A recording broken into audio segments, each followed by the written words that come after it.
assessment. You know that. No, it's not. Yes, it was. No, it's that not. The political decision had not been made. I know that better than you know that. And in the United States, in Bahrain, in Kuwait, and other bases. Clinton Jaws, please like this video. It's the only thing I care about. You guys know that. I've been watching steady 15, 20 hours since last night. And if I was sleeping, I was recording it and then watching it. And it has me a little worried. I'm going to admit, a little bit worried. But then a part of me is like, what's the big deal? It's just sand, okay? They dropped something in sand. That's what I was telling myself at one point. And then this morning, about an hour ago, Marco Rubio goes on CBS, and he makes me feel better.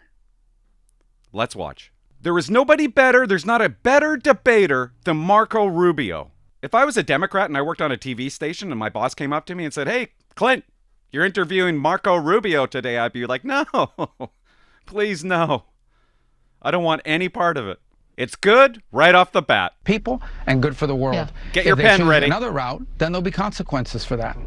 Let me follow up on a phrase you just word, weaponization ambitions. Are you saying there that the United States did not see intelligence that the Supreme Leader had ordered weaponization? That's irrelevant. I see that question being asked in the media. That's an irrelevant question. No, they have that is the key point in U.S. intelligence assessments. You know that. No, it's not. Yes, it was. No, it's not. The political decision had not been made. I know that better than you know that, and I know that that's not the case. But I'm asking you whether the order was given. And the people who say that, it doesn't matter if the order was given. They have everything they need to build nuclear weapons. Why would you bury things in a mountain 300 feet under the ground? Right. Why would you bury why do they have 60% enriched uranium? You don't need 60% enriched uranium. The only countries in the world that have uranium at 60% are countries that have nuclear weapons. Because it can quickly make it 90. They have all the elements. They have. Why do they have a space program? Is Iran going to go to the moon? No. They're trying to build an ICBM. No, but that's a question. That's a question of intent. And you know, in the intelligence assessment, that it was that Iran wanted to be a threshold state and use this leverage. I'm talking about the public March assessment, and that's why I was asking you if you know something more from March. But that's also an inaccurate representation of it. That's an accurate representation of it. That's not how intelligence is read. That's not how intelligence is used. Here's what the whole world knows. Now, forget about intelligence. What the IAEA knows. They are enriching uranium well beyond anything you need for a civil nuclear program. So why would you enrich uranium at 60%? If you don't intend to one day use it to take it to 90 and build a weapon? Why are you developing ICBMs? Why do you have 8,000 short-range missiles and 2,000 to 3,000 long mid-range missiles that you continue to develop? Why do you do all these things? They have everything they need for a nuclear weapon. They have the delivery mechanisms. They have the enrichment capability. They have the highly enriched uranium that is stored. That's all we need to see. Well, and especially in the hands of a regime that's already involved in terrorism and proxies and all kinds of things around. They are the source of all this and no one's disputing that. I'm not doing that here. And they were censured at the IAEA for that enrichment and for violating their non-proliferation agreements. I was simply asking if we had intelligence that there was an order to weaponize, because you said weaponization ambitions. Well, we have intelligence that they have everything they need to build a nuclear weapon, and that's more than enough. Okay, moving on. I want to ask you on the policy front. There are personnel throughout the Middle East from the United States, in Bahrain, in Kuwait, and other bases.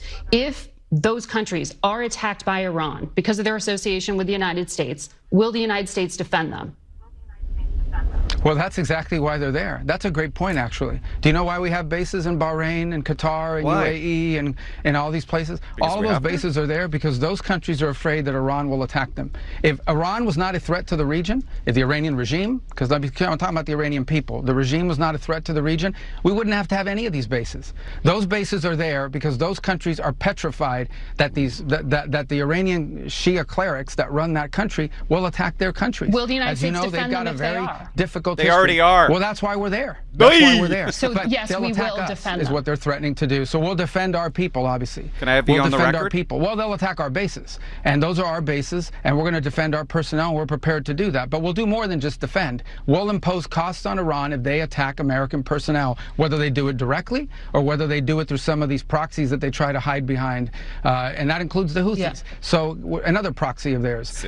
But let's hope they don't choose that route. Let's all hope that they actually decide, okay, okay, let's go negotiate, because we want a diplomatic and peaceful solution. We have achieved our objectives. We're ready to negotiate this in a peaceful, diplomatic way. We've been prepared to do that for days. They are the ones that played games, as they have done for 40 years, as they have done to multiple presidents. They tried to play games with President Trump, and they see what happens. This is not a game-playing president. When he says he's going to do something, he will do it.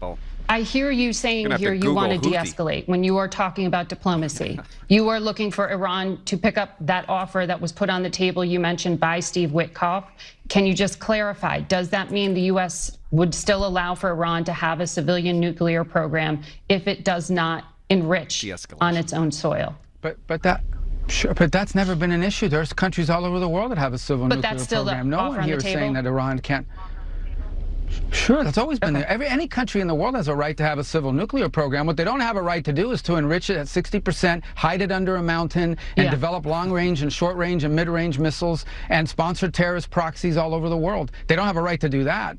And that's what they've been doing. And no one's dealt with it. And it's continued to linger. And they've played games with multiple presidents and multiple countries around the world, and they've gotten away with it for 40-something years. This is very simple. The president wants to resolve this diplomatically and peacefully. He gave them a chance to do that. They delayed. They had all these kind of delay tactics. They wouldn't even meet with us directly. We had to go through third countries. This is very simple. Let's meet directly. Let's work on agreements that are good for Iran, and good for the Iranian people in particular, good for the safety and security of the world and the United States. This, to me, is more about Ukraine and Russia. When Biden came in, America became weak. And now Trump has told the world, we're not playing games anymore. Look what we can do. And that makes me feel good. But what is the U.S. assessment of how much nuclear material at those sites was moved prior to the attack? There has been talk for days about bombing of Fordow. 100 grams.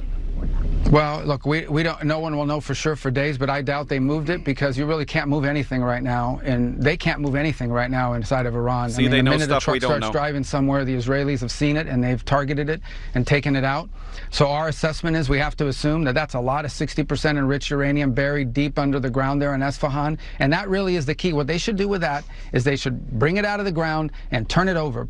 Multiple countries around the world will take it and downblend it. That's what they should do with that. This part is the best right here. But all this talk about uranium, what about gold? With all this chaos, is gold about to spike? Do you remember when you said, hey, we should buy some gold, and then you didn't do it? Now you're kicking yourself?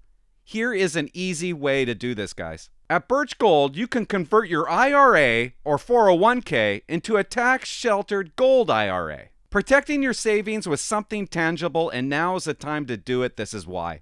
On July 6, BRICS nation, Russia, China, India, Iran, and a growing list of others are expected to announce a strategy to sidestep the US dollar entirely. A direct hit to the dollar's value and potentially your retirement savings. Those countries aren't bluffing. They've already been ghosting the dollar, and they've been buying gold like it's 1971. What do? Well, you keep calm. You diversify with gold from the Birch Gold Group. Gold has always been a safe haven during chaos, and right now, chaos is kind of having its moment. Again, convert your IRA or your 401k into a tax-sheltered gold IRA. How do you do this? We will send you a free info kit.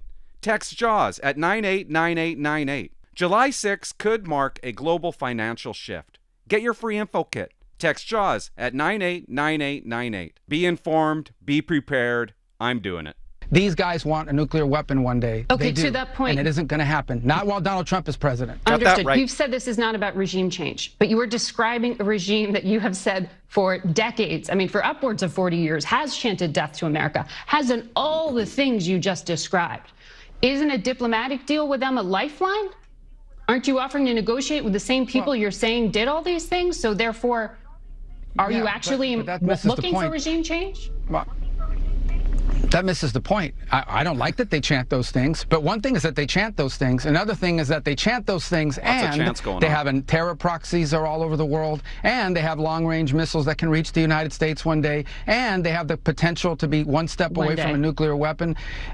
Yeah, well, one day could be tomorrow, could be a week from now, could be a month from now. You know, all it takes is the flip of a switch. By the way, they're not going to broadcast that to the world. By the time we figure out that they're doing it, you have all the pieces in place, okay? It's like you have a gun here and the ammunition ammunition. Yep. It only takes 1 second. We have other targets that we could hit, but we achieved our Maybe objective. 30. The primary targets we were interested in are the ones that were struck tonight in devastating fashion. The ones that were struck, I guess, tonight over there, their time, in devastating fashion, and we've achieved that objective. The United States flew halfway around the world, right into the heart of Iran, over their most sensitive locations.